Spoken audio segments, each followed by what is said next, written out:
Bonjour à tous, mon nom est François Letarte et bienvenue sur ma chaîne JDRD30, une chaîne consacrée aux jeux de rôle sur table hydroliste. Et je vais faire une vidéo réponse à Andréane de sa chaîne La Folle, qui nous a fait une excellente vidéo dernièrement.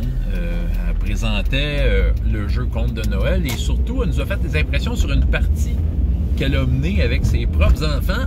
Oui, j'ai inclus là-dedans Sébastien. Oui.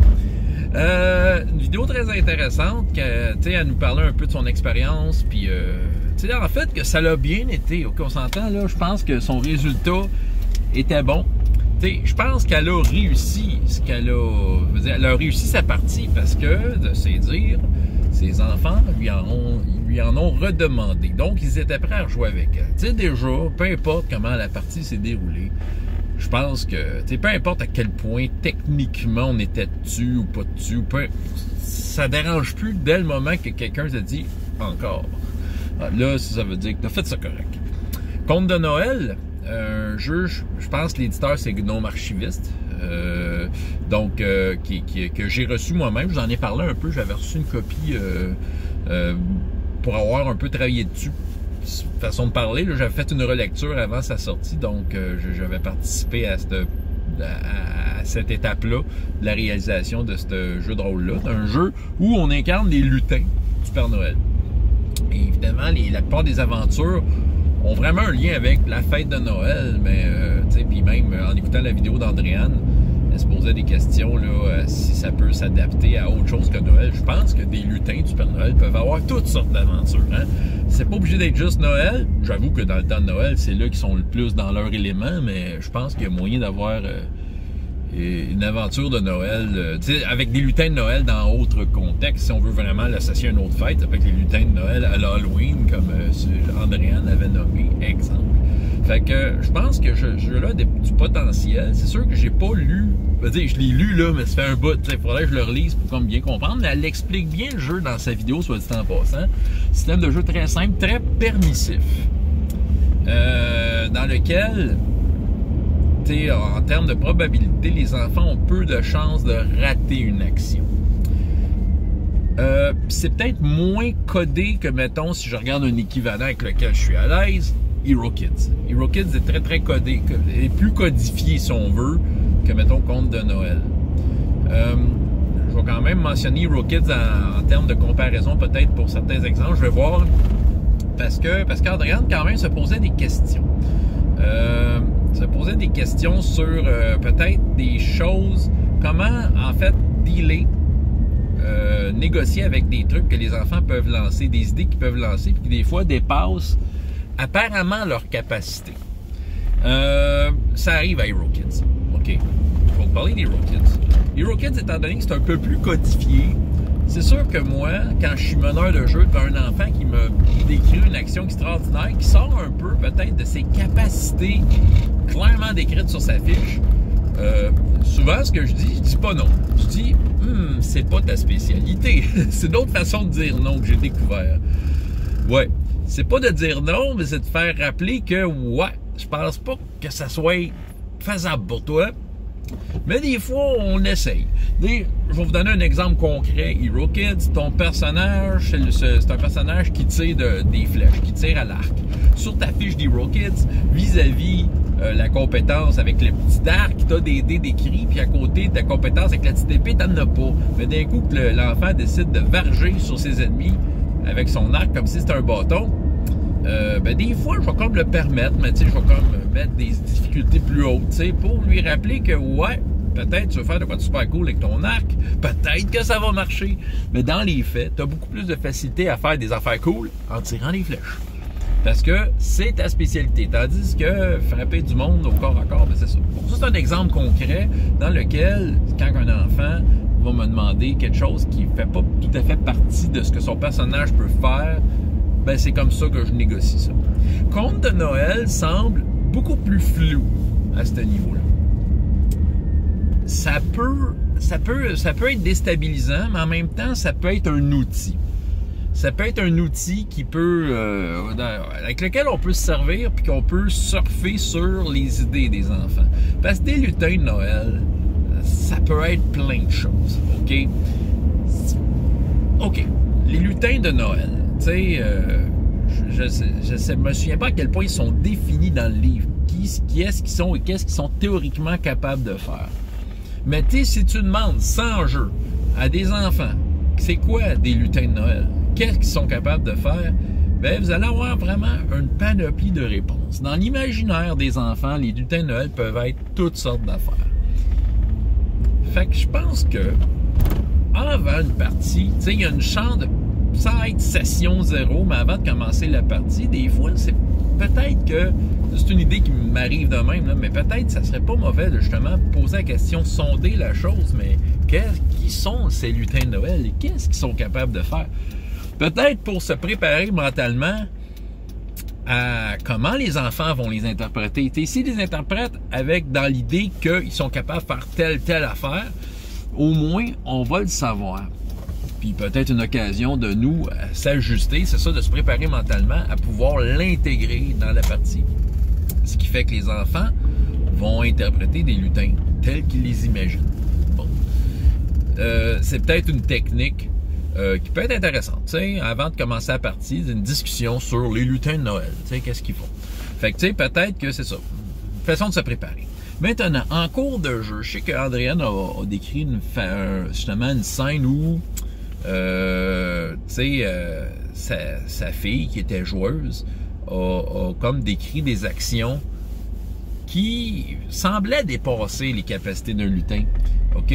Sa fille a dit « Je fais un cri d'animal pour attirer les animaux. » Ou « Je veux devenir invisible. » Bon, c'est pas clairement écrit que le lutin peut ou peut pas faire ça. Mais c'est ça qui arrive. L'interprétation du lutin dans la tête du joueur, c'est quoi? C'est quelles sont tes capacités magiques? Qu'est-ce qu'elles te permettent? Puis là, si c'est pas clair, c'est sûr que l'enfant s'imagine que son lutin peut faire ça. Il a vu ça dans un film. Il a vu ça dans un conte de Noël. Je sais pas. Fait que c'est sûr que si dans l'imaginaire du meneur de jeu, il peut pas faire ça, c'est clair que là, il peut y avoir un contraste parce que le meneur de jeu a peut-être pas pensé son aventure ou, en tout cas, le déroulement de son aventure en tenant compte que le lutin est capable de faire ces affaires-là, tu sais. Et c'est tentant de dire non. Le meneur de jeu peut dire non, peut essayer de négocier avec l'enfant ou faire ma fameuse phrase. Ça, c'est un conseil, mais tu sais, je pense pas que c'est ta spécialité. Mais tu peux toujours ouvrir la porte. Je sais qu'elle avait décrit que sa fille avait pris une étoile, c'est comme un point de magie, pour pouvoir faire cette action-là. C'est sûr que si l'enfant a une explication intéressante sur pourquoi il est soudainement capable de devenir invisible, j'ai tendance à dire, mais pourquoi pas? C'est sûr que ça va peut-être briser le déroulement. Peut-être que là, soudainement, ça vient de faire un raccourci incroyable vers la victoire ultime de l'aventure. Et pourquoi pas, si ça les rend heureux? Sauf que, si on veut prolonger le plaisir, je pense qu'il faut utiliser le fait que, oui, OK, ça arrive, mais créer des nouveaux obstacles par rapport à ça. Je veux dire, là, je sors des idées en vrac. Peut-être qu'un ours polaire magique qui voit les choses magiques, fait que lui, il est le seul à voir, est invisible de tout le monde, sauf d'un ours polaire qui est comme le gardien, puis il va y courir après, tu sais.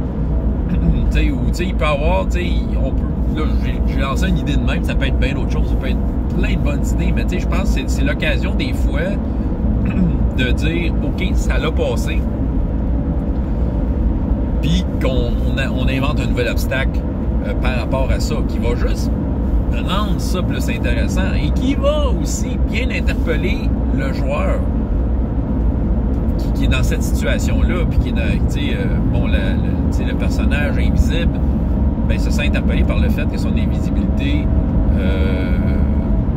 veut dire appelle un nouvel obstacle qui va essayer de contourner, tu sais. Fait que, tu sais, c'est ça. En tout cas, c'est des idées lancées de même. Ben justement, c'est ça. Il y a peut-être de faire expliquer à l'enfant comment il arrive. Il y a peut-être de dire, comme je disais, c'est pas ta spécialité, mais bon, on peut essayer. Fait qu'avec l'explication, c'est tout ça relié. Ou tout simplement de dire oui. C'est un vieux truc de maître de jeu. Dire oui. Dire oui, des fois, c'est dangereux.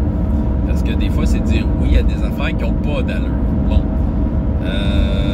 Je pense pense que ça revient encore à dire oui, mais, tu sais, OK, il y a comme une condition à ça, donc je reviens encore à l'idée de mettre rajouter des nouveaux obstacles qui ne sont pas dans l'aventure, mais des nouveaux obstacles, des nouveaux défis qui font en sorte que l'utilisation de cette compétence incroyable-là a un prix.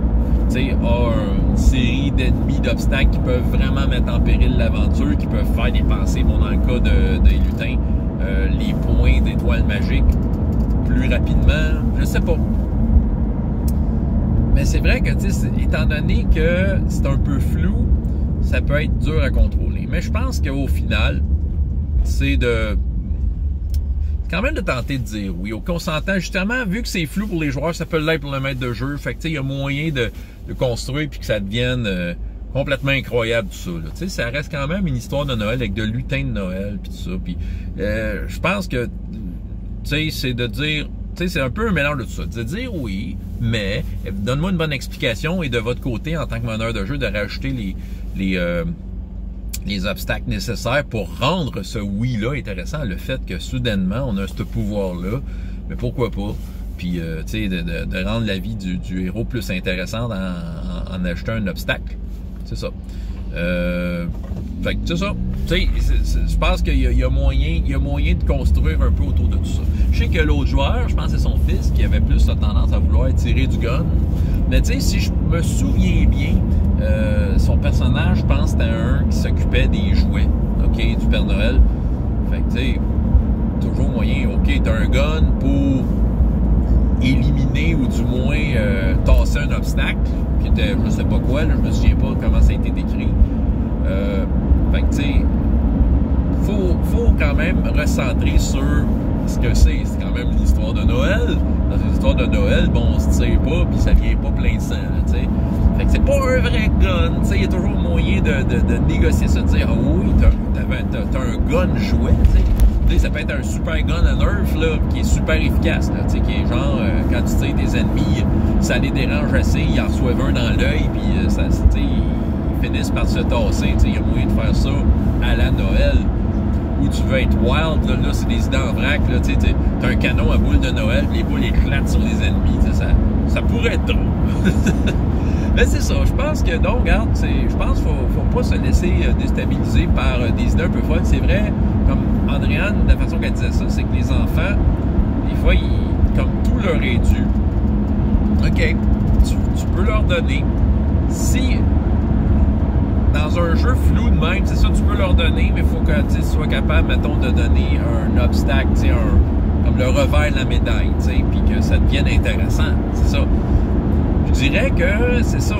Les cas où les enfants veulent des affaires vraiment over the top à Hero Kids, ça arrive moins parce que, comme je disais un peu plus tôt, le jeu est plus codé. Il y a un code dans le jeu dans lequel je peux justifier le fait que oui, tu peux moins, ce n'est pas ta spécialité, c'est ça, il y a moyen d'un peu jouer avec ça, mais je suis quand même permissif, OK? Puis c'est ça, puis je pense que Andréane mentionne à un moment donné que peut-être devant une situation, Sébastien avait suggéré d'attacher les souliers d'un méchant, on a fait le même, puis qu'elle a dit, j'ai pas été bien sévère là-dessus, je l'ai permis parce que excellent, c'est ça, c'est exactement, je pense qu'on de Noël, on peut être lousse, puis ça peut, ouais, pourquoi pas dire ouais toutes sortes d'affaires de même. Comme je dis, ça prend juste un bon revers de la médaille, une bonne explication de l'enfant, un peu de tout ça, soit séparé, soit tout en même temps, puis on peut y arriver. Tandis que c'est ça. Le conte de Noël permet ça, je pense. En tout cas, s'il y a d'autres questions, d'autres commentaires, pas se gêner de les demander. C'est ça que j'avais à raconter aujourd'hui. En réponse à Andréane, peut-être à sa demande sur les enfants par rapport aux enfants qui demandent beaucoup de choses dans le jeu de rôle, qui pensent être en mesure de tout faire. Ouais, c'est des lutins. François Letard, JDR, D30, et jusqu'à la prochaine fois. Il y a autant de plaisir dans la vie que dans les jeux. Au revoir.